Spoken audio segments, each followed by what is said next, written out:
It's Easter Sunday. Happy Easter if you're celebrating across the country. The news doesn't stop, not even on Easter, and neither do I. So let's just jump right into all the news you missed overnight. This morning, Donald Trump, the President of the United States, posted an Easter message unlike any other. His Easter message made no mention of traditional themes like Jesus, the resurrection, or peace. Instead, he focused on criticizing political opponents, the United States justice system, and specific judges and law enforcement officials, and even airing his own personal grievances. Now, before I dive into his message, to all those who have become paid subscribers to support my work on Substack, thank you so much for supporting. You can do it today by clicking the button below. We're the number one used Substack in the world because of your support. So let's keep it going. You could also support my work by sending a one-time donation via Venmo to Aaron-Parnas. I could only do this because of you. Even on Easter, the news does not stop. So Donald Trump's Easter message reads in part, Happy Easter to all, including the radical left lunatics who are fighting and scheming so hard to bring murderers, drug lords, dangerous prisoners, the mentally insane and well known MS 13 gang members, and wife beaters back into our country. Ha- Happy Easter also to the weak and ineffective judges and law enforcement officials who are allowing this sinister attack on our nation to continue, an attack so violent that it will never be forgotten. Sleepy Joe Biden purposefully allowed millions of criminals to enter our country totally unvetted and unchecked through an open borders policy that will go down in history as the single most calamitous act ever perpetrated upon America.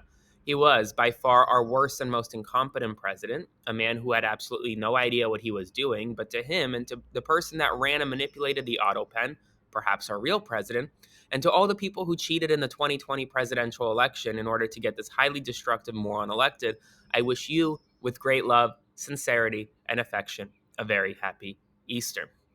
Senator Chris Van Hollen from Maryland is pushing back on Gavin Newsom, the governor of California, who called the Abrego Garcia case a quote distraction, saying people are fed up with politicians who just follow the political winds.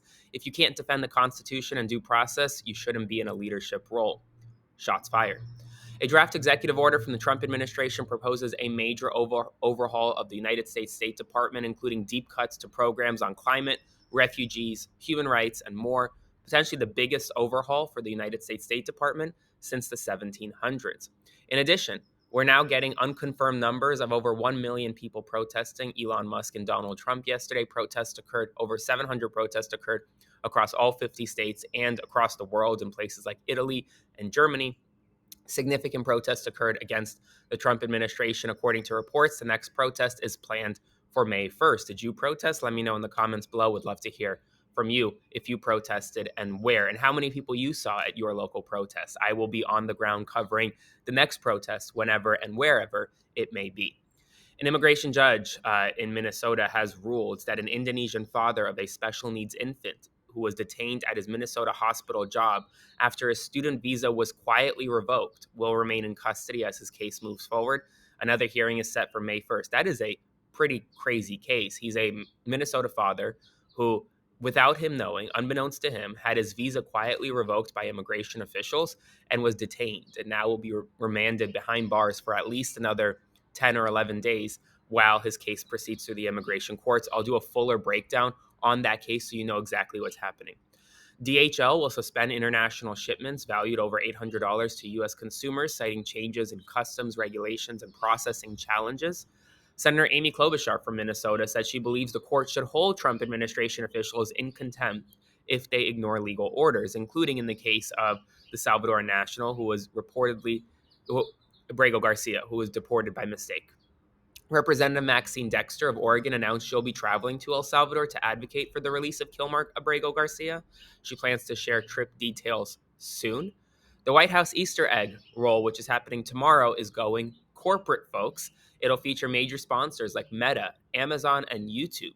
Funding, managed by an outside firm, offers branding opportunities and supports the White House Historical Association without using any taxpayer dollars. And they're actually going to be using real eggs at this Easter egg roll, which will be interesting given the fact that egg prices are right now at an all-time high. Support for Trump among Republicans and GOP-leaning independents has dropped 15 points, now down to just 72%, according to a latest YouGov poll. The United States is risking losing up to $90 billion in tourism revenue with recent trade policies as individuals fear coming into the country for because of higher prices, but also the possibility of getting into an immigration related issue at the United States border. Ukrainian President Zelensky says attacks on Ukraine have continued despite Russia's pledge for an Easter truce. And after being overlooked yesterday in an official meeting, Vice President JD Vance did meet with the Pope this morning on Easter. Hope everyone has a happy Easter Sunday. If you are celebrating, I will be back this evening no matter what with an evening news rundown. So if you want to support my work, consider clicking the button below and becoming a paid subscriber to my Substack or supporting me by sending a one-time donation to Aaron Parnas on Venmo. And I'll see you this evening.